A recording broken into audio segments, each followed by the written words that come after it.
बे ड्रामे के सीन्स तो कुछ और ही दिखा रहे हैं कि सरबत को हो रही है हमदर्दी सारा के साथ और वह सारा से माफी भी मांगने के लिए जाता है कि उसने उसे हर्ट किया है। तो दूसरी जानिब ज़ारा और आदिल उन दोनों का लगाव बढ़ता ही जा रहा है। यानी यहाँ ड्रामे में क्या होने जा रहा है? क्या सरबत वो सारा को पसंद करने लगा है? क्या सारा की मासूमियत उससे पसंद आने लगी है? या फिर आदिल को ज़ारा का निडर होना, उसका बहादुर होना बहुत अच्छा लगा है कि जिस तरह से उसने सारा को अपनी माँ से मिलाया है। लेकिन हम तो यही चाहते हैं कि सारा की शादी आदिल के साथ हो, क्योंकि वो दोनों एक दूसरे से मोहब्बत करते हैं। ये तो सिर्फ और सिर्फ गलत फहमियाँ हैं जो कि दूर होने वाली है। लेकिन यहाँ पर सरमत और आदिल के दरमियान काफी दरार आने वाली है, क्योंकि सरमत आदिल से कहता है कि ज़ारा से दूर रहो। आदिल कहता है कि क्या हो गया है तुम्हें सरमत, अगर तुम्हारी मोहब्बत सच्ची है ना तो तुम मुझ पर और ज़ारा पर शक न करते। ज़ारा भी वहाँ पर आ जाएगी और कहेगी कि हाँ सरमत, जिस तरह से तुमने मुझ पर और आदिल पर शक किया है मैं सोच भी नहीं सकती। मैं तो तुमसे मोहब्बत करती थी, लेकिन अब तुमने मुझे सोचने पर मजबूर कर दिया है कि क्या मैं तुमसे शादी करूँगी भी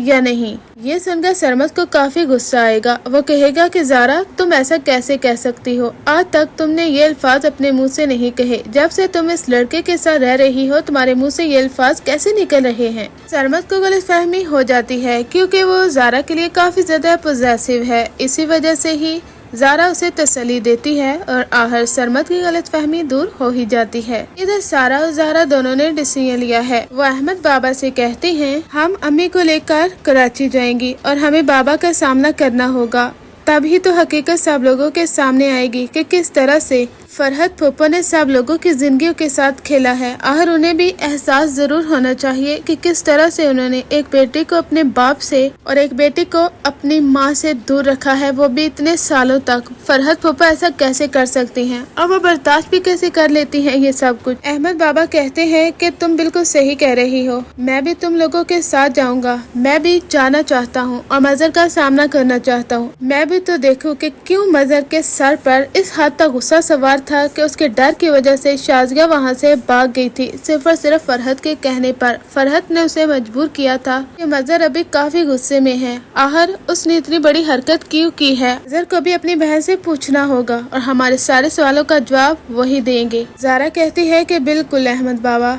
आप बिल्कुल सही कह रहे हैं। मैं भी जानना चाहती हूँ कि आखिर उन्हें सारा को अपने पास क्यों रखा था और मुझे क्यों नहीं। अब ड्रामे में ट्विस्ट तो उस वक्त आता है जब उसके बाबा कॉल पे कॉल करते हैं कि आखिर क्या तुम लोग वापस आ भी रहे हो या नहीं। ज़ारा कहती है कि हाँ हम वापस आ रहे हैं। उसके बाबा कहते हैं सारा तुम्हें क्या हो गया है, किस लहजे में बात कर रही हो, क्योंकि वो तो ज़ारा होती है और कहती है कि बहुत सारे राजों से पर्दा उठने वाला है बाबा। उसके बाबा तो दंग रह जाते हैं।